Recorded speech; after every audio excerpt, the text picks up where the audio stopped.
Dipersembahkan oleh Assalamualaikum warahmatullahi wabarakatuh. Alhamdulillahirabbil alamin. Wassalatu wassalamu ala asyrafil anbiya'i wal mursalin wa ala alihi wa sahbihi ajmain, amma ba'd. Pemirsa Kolak dimanapun Anda berada, semoga kita semua senantiasa sehat walafiat dalam lindungan Allah Subhanahu wa ta'ala. Kali ini kita akan membahas tentang Maulid Nabi. Sekarang kita memasuki bulan Maulid yang memang dalam tradisi umat Islam, baik yang ada di Indonesia maupun di beberapa negara, memang menjadi bulan yang istimewa. Bulan Maulid disebut sebagai bulan Maulid karena di dalamnya Rasulullah Muhammad SAW dilahirkan ke dunia. Menurut catatan para ahli sejarah, Muhammad lahir pada tanggal 12 Rabiul Awal. Jadi nama bulannya itu Rabiul Awal. Tetapi kemudian disebut sebagai Maulid karena di bulan itu Rasulullah Muhammad dilahirkan. Ini sesuatu yang memang menjadi bagian dari sejarah Islam. Misalnya ya, bulan disebut sebagai bulan Dzulhijjah karena di dalamnya ada ibadah haji. Kemudian Ramadan disebut sebagai Ramadan karena panas sekali. Tapi Rabiul Awal disebut sebagai bulan Maulid sekali lagi karena ada peristiwa kelahiran Muhammad yang kemudian memang menjadi Rasulullah. Peristiwa ini memang juga menjadi bagian dari sejarah dan tradisi keislaman yang sangat kaya dan juga sangat beragam. Di berbagai tempat di Indonesia, setiap bulan Maulid atau bulan Rabiul Awal itu dilakukan ritual. Kalau di tempat saya namanya mauludan, atau ada yang bilang dengan muludan. Disebut sebagai muludan karena di situ mereka punya tradisi yang dikaitkan dengan maulid atau kelahiran Nabi itu. Sama kan ada tradisi tahlilan, itu dikaitkan dengan pembacaan tahlil. Ada juga tradisi rajaban. Nah, itu biasanya kalau bulan Rajab itu juga ada tradisi di mana selain melakukan peringatan Isra Mi'raj juga ada sedekah-sedekah dan tradisi yang lainnya di bulan Rajab itu.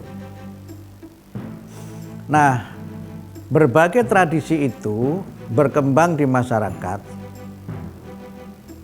Tujuan awalnya adalah untuk mengagungkan kelahiran Nabi. Mungkin ada yang menyebut dengan glorifikasi kelahiran Nabi. Dan memang ini banyak sekali riwayat yang sangat kaya, yang sebagiannya memang perlu kita buktikan otentisitas atau keasliannya. Karena sebagian dari cerita-cerita dan riwayat itu memang cerita yang mistis. Cerita mistis itu artinya cerita-cerita yang sebenarnya dia tidak menjadi bagian dari real peristiwa itu, tetapi kemudian menjadi bagian dari tradisi yang dimistifikasi. Memang kelahiran Muhammad ini bukan sesuatu yang biasa, sesuatu yang istimewa, yang kalau kita kaitkan dengan Al-Quran, peristiwa kelahiran Nabi Muhammad itu kan ditandai dengan sebuah peristiwa besar ketika Raja Abraha itu dari Habasyah akan menghancurkan Ka'bah dengan tentara yang mengendarai gajah. Mereka menuju ke Mekah. Tujuannya adalah untuk menghancurkan Ka'bah itu. Tetapi sebagaimana disebutkan di dalam Al-Quran, terutama di dalam surat Al-Fil, Al-Fil artinya gajah, tentara gajah itu dihancurkan oleh burung ababil. yang memang pada saat itu menurut berbagai kisah-kisah dalam Sirah Nabawiyah itu Aminah ibunda Muhammad itu memang dalam proses mau melahirkan. Dan untuk memuliakan, menandai, menghormati kelahiran Muhammad itu dan mencegah Raja Abraham menghancurkan Ka'bah, Allah mengutus burung-burung ababil yang melempari tentara gajah itu sampai kemudian ka'asfim ma'kul gitu. Tentara itu dilempari dengan batu, sebagian riwayat menyebut batu itu diambil dari batu neraka, dan kemudian tentara Abraha yang mengendarai gajah itu hancur sampai seperti daun-daun yang mereka konsumsi, yang mereka makan dalam konsumsi sehari-hari. Nah, cerita-cerita seperti ini juga berkembang luar biasa. Dan itulah saya kira satu bentuk glorifikasi tadi, bagaimana kegembiraan atas kelahiran Muhammad itu tidak hanya terjadi pada saat Muhammad lahir, tetapi pada saat sekarang pun itu masih menjadi bagian dari tradisi yang berkembang. Nah, persoalan kemudian memang menjadi diskusi dan mungkin perdebatan teologi terkait dengan tradisi Maulid Nabi ini. Sebagian mengatakan itu adalah tradisi yang sangat baik, sebagian mengatakan bahwa itu adalah tradisi yang sebagiannya bermuatan syirik. Nah, di mana sumber perdebatannya? Mengapa bisa terjadi perbedaan pandangan seperti itu?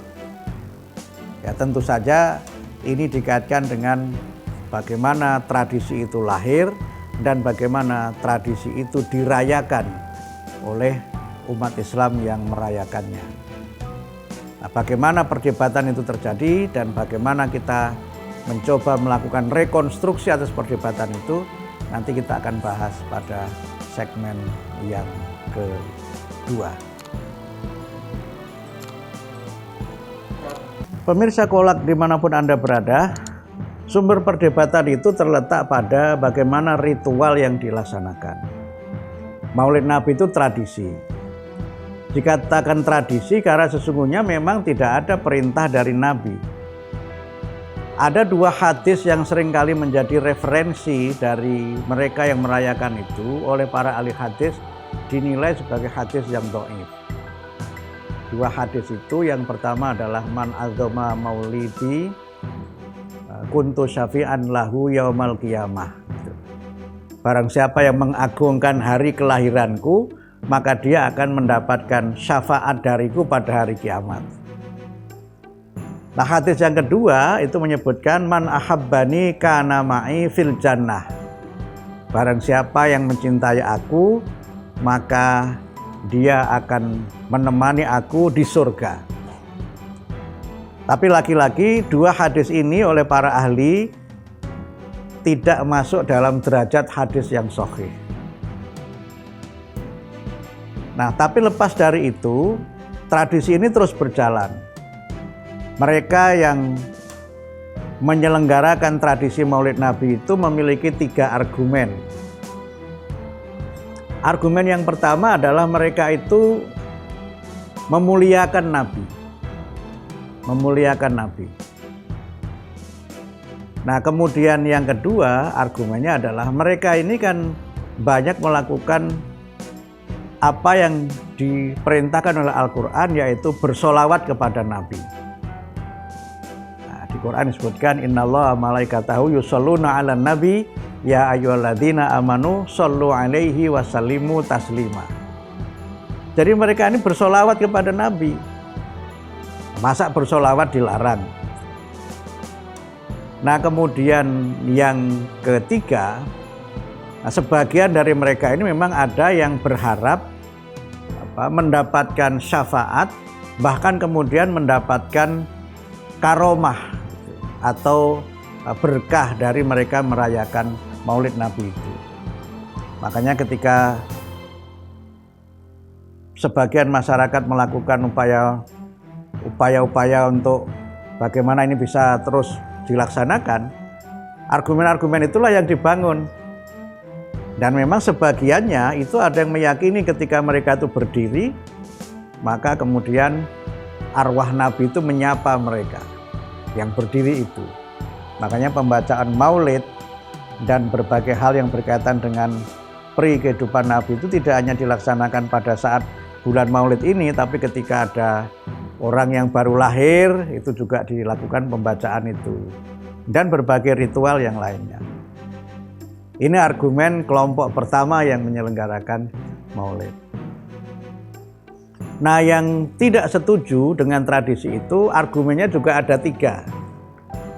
Yang pertama tadi, bahwa hadis-hadis yang menjadi dasar dari peringatan Maulid itu tidak ada hadis yang masuk derajat yang sahih. Sehingga karena itu tidak bisa menjadi hujjah, tidak bisa menjadi dasar dari di dalam kita ini beribadah. Kemudian argumen yang kedua, bahwa tidak ada perintah dari Nabi untuk melakukan glorifikasi dalam bentuk perayaan-perayaan terkait dengan kelahirannya. Sehingga kelompok yang menentang ini berpendapat itu sebagai bid'ah. Nah, argumen yang ketiga adalah karena ada nuansa pendewaan kepada Nabi yang dalam beberapa hal menurut kelompok ini itu sudah mengarah kepada syirik. Misalnya dengan keyakinan bahwa roh Muhammad itu memberkati mereka yang datang ketika mereka sedang berdiri. Nah, itu dianggap sebagai perbuatan yang bisa mengarah kepada syirik. Dan beberapa bagian dari bait-bait syair di dalam kitab Al-Berjanji itu juga dianggap menempatkan Muhammad sama dengan Tuhan. Misalnya dalam beberapa bait syair itu disebutkan anta syamsun, anta badrun, anta nurun fauqa nur gitu.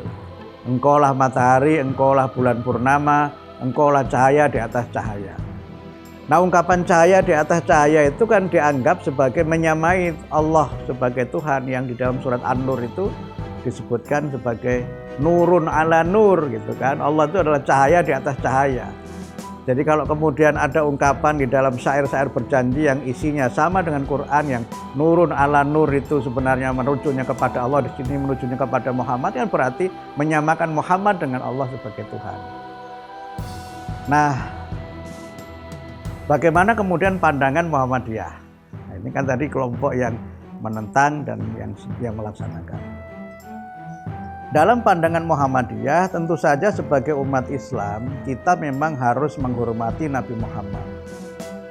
Tapi yang lebih penting lagi sebenarnya adalah mengikuti ajaran Nabi Muhammad. Tetapi memang kita perlu untuk mengenal lebih dekat siapa Nabi Muhammad itu. Nah, sebagian memang dengan cara kita mempelajari peri kehidupan Nabi Muhammad. Nah, peri kehidupan Nabi Muhammad itu kan bisa dibaca dari banyak referensi. Sebagian dari kitab-kitab sirah nabawiyah, sebagian mungkin dari kitab Al-Berjanji itu. Memang kalau kita membaca kitab Al-Berjanji, itu dimulai dari Abtatiul Imla'a Bismidzatil Aliyah sampai kemudian Wakana Jadidil Haya wa Tawadu, itu isinya adalah sifat-sifat dan berbagai peristiwa yang terjadi pada zaman Nabi. Dengan itu memang kalau kita mengerti artinya, kita bisa mengenal lebih dekat siapa sesungguhnya Nabi Muhammad itu dari sisi silsilah keluarga, kepribadiannya, dan berbagai peristiwa yang terjadi selama kehidupan beliau di dalam mendakwahkan dan mengemban misi risalah Islam. Nah, karena itu untuk mengenal Nabi tidak hanya dari satu acara itu, bisa dengan cara yang lain lewat belajar. Yang kedua, memang bersolawat kepada Nabi itu bagian dari yang diperintahkan Al-Quran. Tetapi tetap saja kita ini harus menempatkan Muhammad itu sebagai Nabi dan Rasul, dan tidak menempatkan Muhammad itu sebagai pribadi yang kedudukannya menyamai Allah sebagai Tuhan. Kalau itu bisa dilakukan, ya tentu saja tidak ada persoalan dengan perayaan ini. Nah, yang ketiga adalah yang paling penting bagaimana kita ini mengambil keteladanan dari peri kehidupan Nabi. Sehingga karena itu di Muhammadiyah itu ada istilah, ya kalau maulid boleh, kalau mauludan tidak boleh, kira-kira begitu. Karena kalau mauludan memang sudah sangat kuat dengan nuansa tradisinya. Karena itu di sebagian tempat di daerah-daerah tertentu di Muhammadiyah dilakukan peringatan Maulid Nabi. Tujuannya adalah agar kita ini bisa meneladani peri kehidupan Nabi dengan memperingatinya dan kemudian mengambil spirit atau makna dari kelahiran Nabi untuk bagaimana kita senantiasa menghidupkan dan melanjutkan perjuangan Nabi di dalam berdakwah. Karena itu di dalam buku kumpulan karangan tersebar, Kiai Haji Mas Mansur, salah seorang ulama dan salah satu ketua PP Muhammadiyah pada waktu itu berpendapat melakukan peringatan Maulid Nabi itu tidak ada masalah sepanjang tidak mengkultuskan Muhammad dan kemudian tidak boros gitu, tapi untuk mengambil keteladanan kehidupan Nabi. Sedangkan kemudian soal syair-syair anta syamsun anta badrun itu lebih dimaknai sebagai hal-hal yang bersifat tasbih atau ungkapan metaforis. Tapi tentu saja kalau Muhammadiyah melakukan peringatan Maulid Nabi kan tidak ada pembacaan kitab Al-Berjanji. Yang ada adalah bagaimana kita mengkaji sejarah Nabi, kemudian memuliakan Nabi, dan kemudian bersolawat kepada Nabi, dan kita meniru, meneladani peri kehidupan Nabi dalam kehidupan sehari-hari. Nasrun minallah wa fathun qarib wa basyiril mu'minin.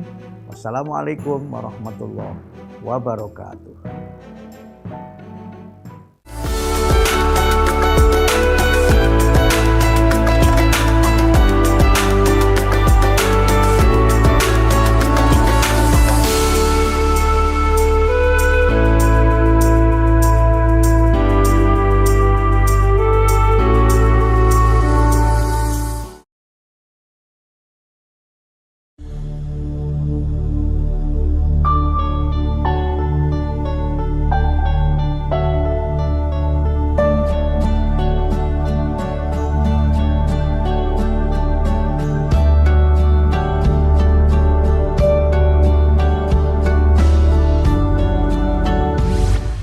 Assalamualaikum warahmatullahi wabarakatuh. Saya Ma'mun Murad Al-Barbasi, Rektor Universitas Muhammadiyah Jakarta. Universitas Muhammadiyah Jakarta adalah universitas tertua di lingkungan perguruan tinggi Muhammadiyah dan Aisyah. Tentu tak cukup kita berbangga sebagai universitas tertua. Saatnya kita harus bangga dengan prestasi-prestasi yang kita gapai.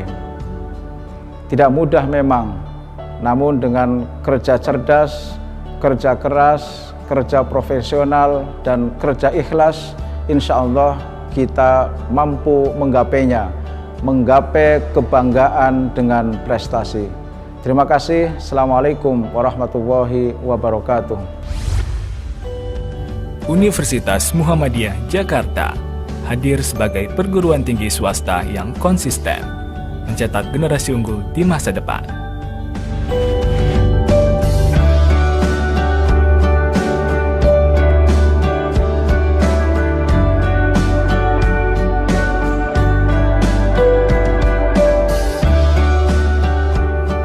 Didirikan sejak tahun 1955, Universitas Muhammadiyah Jakarta kini memiliki 10 fakultas dan 52 program studi.